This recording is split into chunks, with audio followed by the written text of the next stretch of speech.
দেশের পথে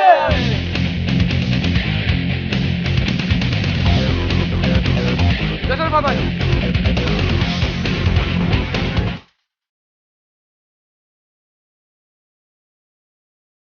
হ্যাঁ দেশের পথে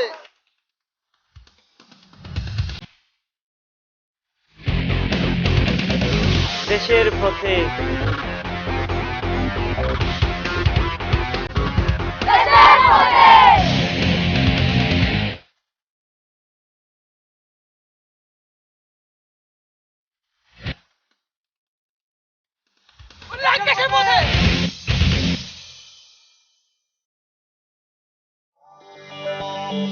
দর্শক বন্ধুরা, শুভ সকাল। সারা রাতের জার্নি শেষে চোখ খুলে দেখি আমরা বগুড়ায়। হ্যাঁ বন্ধুরা, আজ আপনাদের নিয়ে এসেছি বগুড়া জেলায়। ঢাকা থেকে বগুড়ার দূরত্ব 229 কিলোমিটার, আর যেতে সময় লাগে কম বেশি 4 ঘন্টা। ঢাকার সাথে বগুড়ার যোগাযোগ খুবই চমৎকার। চাইলে যমুনা সেতু ধরে একটানা এসে স্বাদ নিতে পারেন বগুড়ার দইয়ের। আরে হ্যাঁ, আজ তো পহেলা বৈশাখ। 1413 বাংলা নববর্ষের শুভেচ্ছা নিন। ভোর হতে না হতেই বগুড়ায় শুরু হয়ে গেছে বাংলা বর্ষবরণের আয়োজন। চলুন আয়োজনে আমরাও শরীক হই।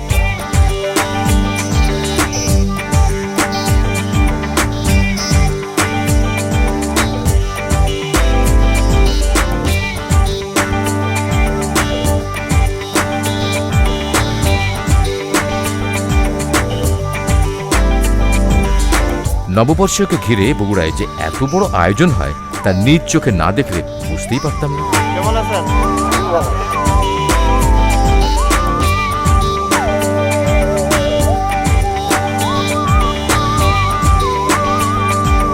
বাঙালি যেমন যুদ্ধ করতে জানে, তেমনি মজা করতেও জানে। কত রকম মজা যে করা যায় তার নমুনা হিসেবে প্রথমে চলুন দেখি পান্তা উৎসব।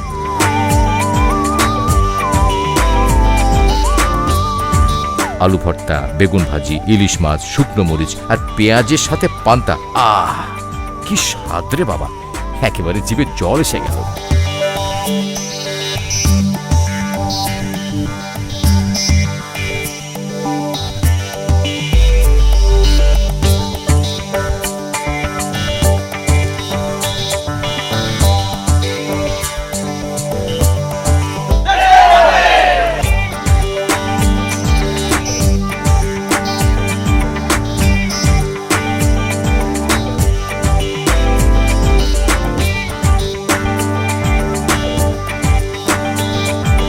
আমরা বাঙালি যতই হ্যাপি নিউ ইয়ার বলি না কেন, পহেলা বৈশাখ এলেই আর মাথা ঠিক থাকে না।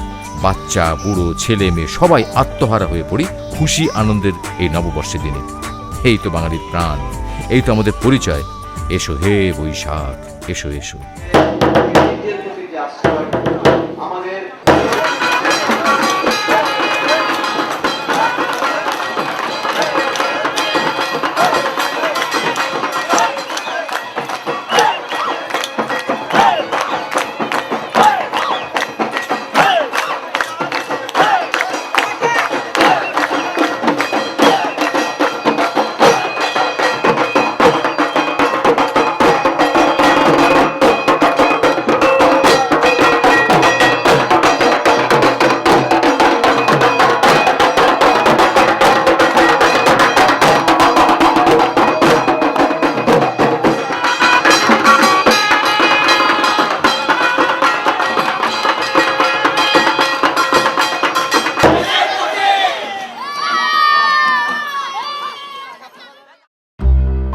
বগুড়ার নামকরণ নিয়ে তেমন বিপাকে পড়তে হয়নি আমাদের।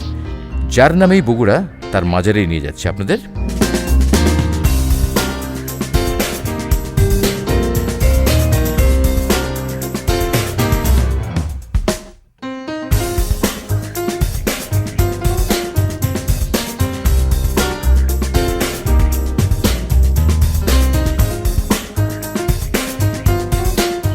আপনাদেরকে নিয়ে এসেছি নাসিরউদ্দিন মাহমুদ বগড়া খাঁর মাজারে। এটি তার কবর। এই ব্যক্তির নাম অনুসারেই বগুড়া জেলার নামকরণ করা হয়েছে বগুড়া। বগড়া থেকে বগুড়া। নাসিরউদ্দিন বাগড়া খাঁ ছিলেন সুলতান গিয়াসউদ্দিন বলবানের পুত্র। বগুড়ার অনেক ঐতিহাসিক নিদর্শনের ভিড়ে কিছুটা হলেও মলিন হয়ে গেছে এই বাগড়া খায়ের মাজারটি।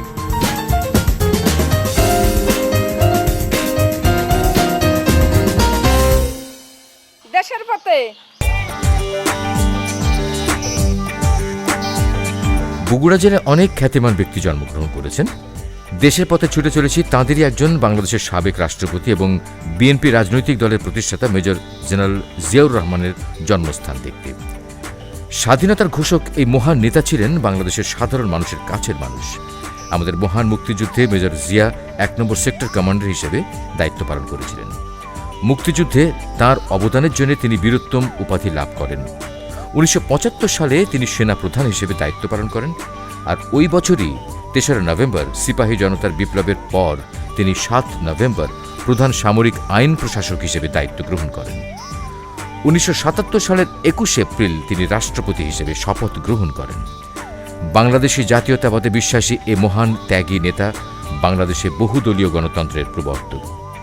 বগুড়া জেলার গাবতলী থানার বাগবাড়ি গ্রামে ১৯ জানুয়ারি ১৯৩৬ সালে এই বাড়িতেই মেজর জিয়া জন্মগ্রহণ করেন। তার ডাকনাম ছিল কমল।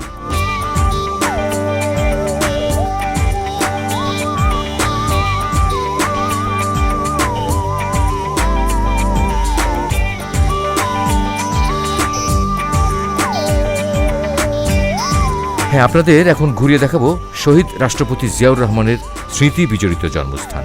যদিও এই বাড়িতে থাকা অনেক স্মৃতি এখন চট্টগ্রামের জিয়া স্মৃতি জাদুঘরে স্থানান্তর করা হয়েছে, তারপরেও এই বাড়ি এবং তার আশেপাশে মিশে থাকা অনেক কিছু আপনারা দেখতে পাবেন।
উনিশশো ৮১ সালের ৩০ মে সেনাবাহিনীর কিছু বিপথগামী সদস্যদের হাতে চট্টগ্রাম সার্কিট হাউসে রাষ্ট্রপতি জিয়াউর রহমান শাহাদাত বরণ করেন। দেখলেন কমল নামে সেই ছেলেটি ছুটি করা ছোটবেলার সেই বাড়ি, আর এখানে বসেই এই পুকুরেই মাছ ধরতেন, খেলা করতেন, সাঁতার কাটতেন। কেমন লাগলো জিয়াউর রহমান সাহেবের বাড়ি?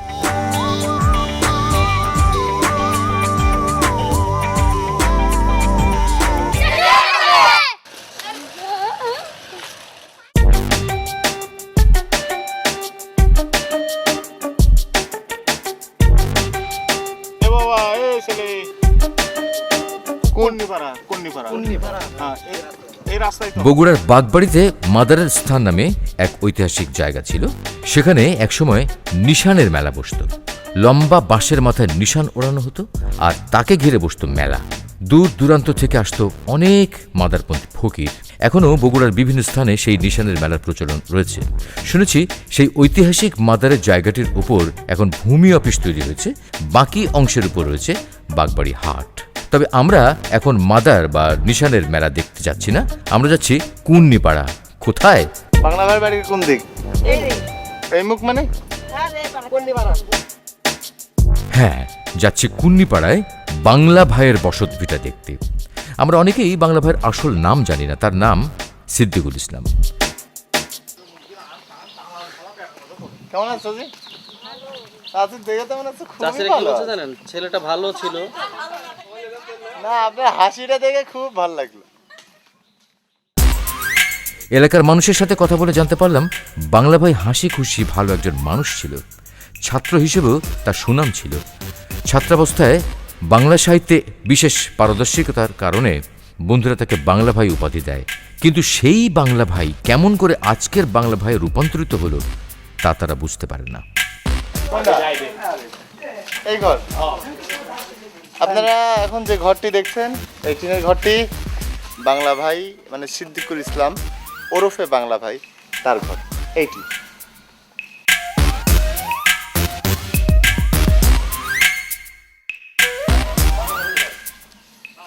অভিযুক্ত ব্যক্তির হাজির হওয়ার ইস্তেহার সমন, কোর্টের সমন। এখানে কোর্টের সমন ঝোলানো আছে, তার পাশে এখানে নামও লেখা আছে। মোহাম্মদ সিদ্দিকুল ইসলাম। অনেকগুলা কোর্টের সমন, 1 2 3 4 অনেকগুলা কোর্টের সমন আছে। আসন ভিতরে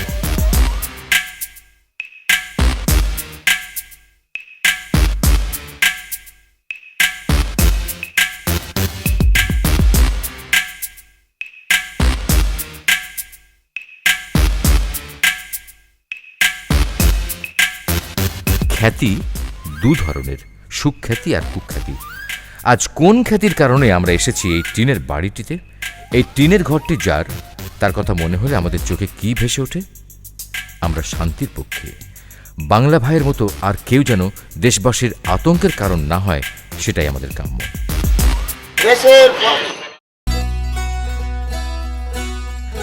আমাদের দেশটা অপরূপ। দেখুন কাকরোল ফুলটি। শহরে যারা থাকেন তারা একটু ভেবে দেখুন, আজ কতদিন হলো আপনি বাংলার গ্রাম দেখেন না। গ্রামের সব কিছুর মধ্যেই কেমন যেন মায়া ধরা বিনিশুত টান, মাটির সোদা গন্ধ। বাংলার গ্রামের রূপ অপরূপ। তবে এসবের কোথাও কোথাও মাঝে মাঝে ঘটে যায় অলৌকিক কিছু কাণ্ড কারখানা, যেমন এই গাছটি। অলৌকিকতার কারণে রাতারাতি রীতিমতো হিরো বনে গেছেন তিনি।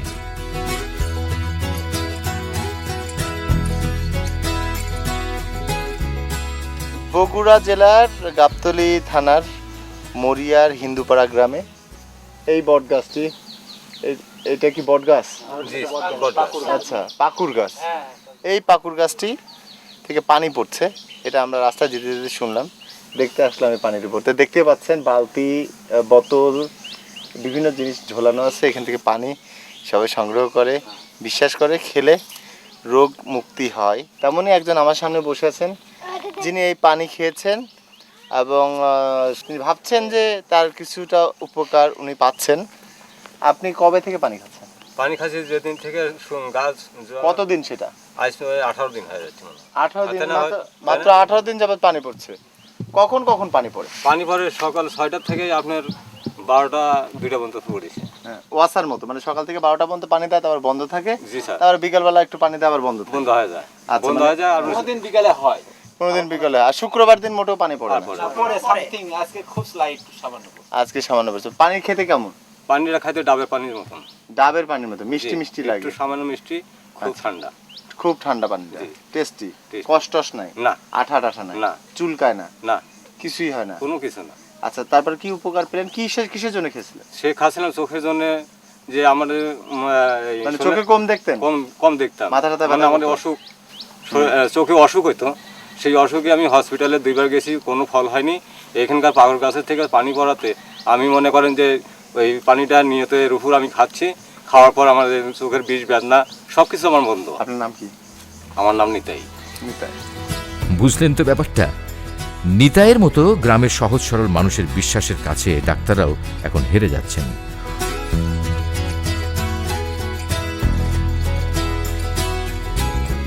অন্যদিকে এই গাছের প্রতিদিনের কামাই রোজগারও বেশ ভালোই মনে হচ্ছে। তো দেখা যাক গাছের পানি খেতে আসলে কেমন। দেখি। এই বোতলের ভিতরে সামান্য কিছু পানি দেখা যাচ্ছে। পানিটা আসলে একটু ঘোলা ঘোলা, একটু হাতে নিয়ে দেখে। দেখতে পাচ্ছেন পানি, বট গাছের পানি। টেস্ট করা যাবে? একেবারে টেস্টেড, কোনো টেস্ট নেই, একদম just distil water. Okay, you have seen it, thank you.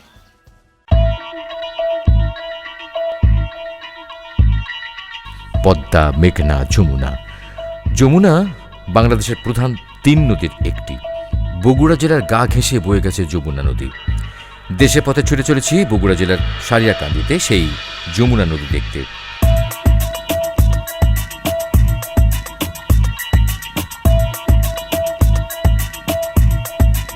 Sariakandi যমুনার এই পাড় রক্ষায় বেশ কয়েকটা বড় বাঁধ দেওয়া হয়েছে, তার উপরেই এখন আমরা বসে আছি। বর্ষায় এই যমুনা নদী বিশাল আকার ধারণ করে, তখন তাকে দেখলে রীতিমতো ভয় পাবেন। এখানকার অনেকেই দারুণ একটা কাজে নিজেদের নিয়োজিত করেছে। তারা গরু পালন করে এবং দুধ বিক্রি করে। খুব সকালে শুরু হয় দুধ বেচাকেনা। দূর দূরান্ত থেকে পায়ে হেঁটে নৌকা করে মানুষ নিয়ে আসে গরুর খাঁটি দুধ। বাংলাদেশের অনেক দুধ কোম্পানি এখান থেকে দুধ সংগ্রহ করে নিয়ে যায়। বলতে পারেন দেশের দুধের বিপুল চাহিদার একটি অংশ এই প্রত্যন্ত অঞ্চলের মানুষেরা চুপচাপ মিটিয়ে চলেছে। বগুড়া সারিয়াকান্দির এই জায়গাটি হচ্ছে যমুনা নদীর তীর, আর এখানে যে ব্লকস দেখছেন এই ব্লকসগুলো দিয়ে যে বার্তা দেওয়া আছে, জায়গাটার খুব ফ্যান্টাস্টিক একটা রোমান্টিক নাম আছে। জায়গাটিকে বলা হয় প্রেম যমুনা। বগুড়াবাসী বা আশপাশ থেকে অনেকেই আসেন সুন্দর সময়টা এখানেই কাটাতে। নৌকা দেখলেই চড়তে ইচ্ছে করে আমাদের। আর প্রেম যমুনায় নৌকায় ঘোরার অভিজ্ঞতা তো অবশ্যই থাকা দরকার। সামান্য খরচ করলেই চড়তে পারবেন। আসুন আমরা অভিজ্ঞতা সঞ্চয় করি। দেশের পথে এখন প্রেম যমুনার মাঝখানে। দেশের পথে দেশের পথের বন্ধুরা দেখে নিন শেষবারের মতো বগুড়ার সারিয়াকান্দির প্রেম যমুনার ঘাট।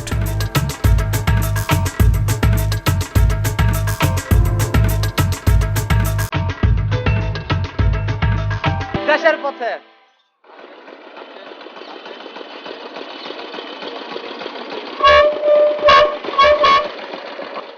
এটা কত বছর বয়সী? এটা আপনার 85-90 বছর আগে। আমাকে শহর ঘুরে দেখাতে পারবেন আপনার এই হোন্ডা দিয়ে? হ্যাঁ, আমি তো চলাই, আপনি বেড়াতে পারেন। বগুড়ার সনেট ইঞ্জিনিয়ারিং এর স্বত্বাধিকারী আব্দুর রহমানের প্রায় শতবর্ষী মোটরসাইকেলে চড়ে আজ ঘুরব বগুড়া শহর। বন্ধুরা, আপনারা যারা বগুড়া সোহেল তারা প্রিয় বগুড়া শহরটি স্মৃতি রোমন্থন করুন, আর যারা দেখেননি তারা দেখুন। আর আমরা এই ফাঁকে সামান্য ভূগোল পড়াই। বগুড়া বাংলাদেশের জেলাগুলোর ভেতরে প্রাচীনতম জেলা।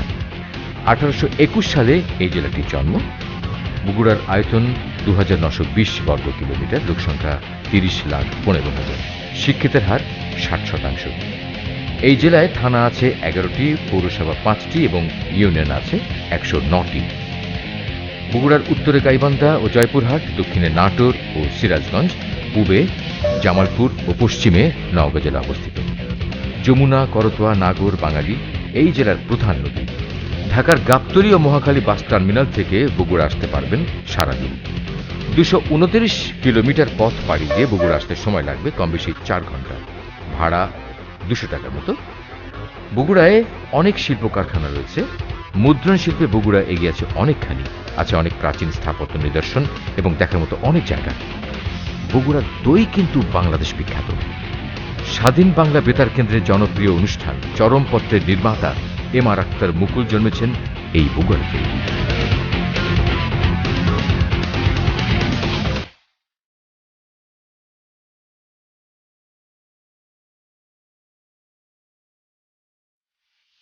দেশের পথে আমরা এখন বগুড়ার কেন্দ্রীয় মসজিদের দিকে যাচ্ছি। এই মসজিদটি 200 বছর আগে মোগল সম্রাট শাহ আলমের সময় তৎকালীন জমিদার সৈয়দ আকবর হোসেন চৌধুরী তৈরি করেছিলেন। দেখতে পাচ্ছেন দূরে মসজিদটি। এর পাশে রয়েছে বগুড়ার পীর হজরত শাহ সুফি ফাতে আলী আসকালি রহমাতুল্লাহি আলাইহির মাজার। আপনাদের মাজারটা দেখাবো। হজরত ফাতে আলী 75 বছর বয়সে সম্ভবত 1756 সালে বগুড়ার এই স্থানে এসে আস্তানা গাড়েন। তিনি দীর্ঘ 18 বছর এই এলাকার সাধারণ মানুষের খেদমত করে 93 বছর বয়সে ইন্তেকাল করেন। এটি তার মাজার। জি বলেন। পাঞ্জাব আজকাল থেকে ইনি ফতেলি বাবা বগুড়ায় আসছে, আসা ওনার উসিলে করে এই বগুড়াটা তৈরি হচ্ছে, বুঝছেন। আর ওনার অলৌকিক কার্যকলাপ সম্বন্ধে যেটুকুই জানা যায় সেটা হচ্ছে নবাববাড়ির এক হাতি ছিল, ওই উনি কম্বল নিয়ে বেড়াতো, আর ওই কম্বলের ধারের সাথে কম্বল থাকতো, ওই কম্বল মাটিতে ছেঁচড়ে যেত, চেঁড়া পেড়ারা অনেক সময় ওই কম্বলের উপর উঠে চড়ে বেড়াতো। এই দেখে নবাব সাহেব হাতি নিয়ে ওনার ওই কম্বলের উপর হাতি পা দেয়, তো হাতি সহ উনি ওই কম্বল নিয়েই চলে যায়। এইভাবেই বিভিন্ন সময় বিভিন্ন কার্যকলাপের ভিত্তি করে ওনার কার্যকলাপগুলো জাগ্রত হয়। প্রতি বছর 22শে বৈশাখ তার ওরস অনুষ্ঠিত হয়। আমার বাম দিকে ফতে আলী বাবার মাজার আর ডান দিকে কালী মাতার মন্দির। আমি মাজার এবং মন্দিরের মাঝখানে দাঁড়িয়ে আছি, বাংলা চিরাচরিত সম্প্রীতির মাঝখানে দাঁড়িয়ে আছি। আনন্দময়ী মা, শ্রী শ্রী কালী মায়ের মন্দির এটি। ফতে আলী বাজারে এই মন্দিরটি ছোট্ট কিন্তু সুন্দর।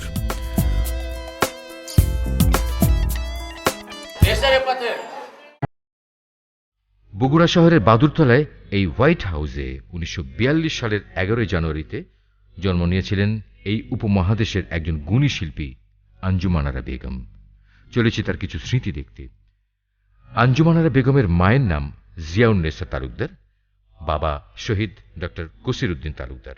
1960-এর দিকে আঞ্জুমান আরা বেগম প্রথম রেডিওতে গান করেন। তারপর থেকে তিনি তার মিষ্টি কণ্ঠের গানের ভক্তদের অনেক গান উপহার দিয়েছেন এবং পেয়েছেন 21শে পদক সহ অনেক পুরস্কার। তিনি বাচ্চাদেরকে অনেক ভালোবাসতেন এবং তাদের নিয়ে গানও গেয়েছেন অনেক। খোকন শোনা বলি শোনো, থাকবে না আর দুঃখ কোনো, মানুষ যদি হতে পারে। শিল্পী আঞ্জুমান আরা বেগম, বাংলাদেশের এই নামী গুণী শিল্পীটির জন্ম হয়েছে এই বাড়িতেই। তৎকালীন পশ্চিম পাকিস্তানের কলম্বিয়া রেকর্ড কোম্পানি থেকেও তার গানের রেকর্ড বের হয়েছে। মহান স্বাধীনতা যুদ্ধের প্রাক্কালে অসহযোগ আন্দোলনে তিনি নিয়েছিলেন বিশেষ ভূমিকা। এই গুণী শিল্পী 2004 সালের 29 মে নিউমোনিয়ায় আক্রান্ত হয়ে চিরবিদায় নিয়েছেন আমাদের মাঝ থেকে।